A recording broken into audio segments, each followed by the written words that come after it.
Why did my Duolingo app icon change to broken or cracked, and how to fix it?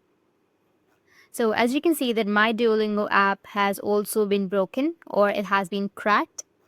It might have surprised you. The sick appearance or the melting icon on the Duolingo app is a playful sign or design choice by the Duolingo team primarily for marketing and engagement purposes. So let's understand why it happens and how you can address. Duolingo occasionally changes its app icon, sometimes tired or sick, to generate a buzz on social media. This is to encourage discussions and driving traffic to the app. Likewise, the quirky icon serves as a subtle reminder to users, especially those with streaks, to maintain their daily language practice. So if you want to fix it, then you can open up the Duolingo.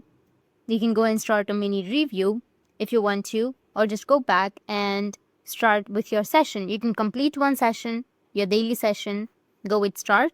Now, as you can see that I've already completed my today's session. Now, once you've completed, you can go back, and tomorrow, again, you need to complete another session.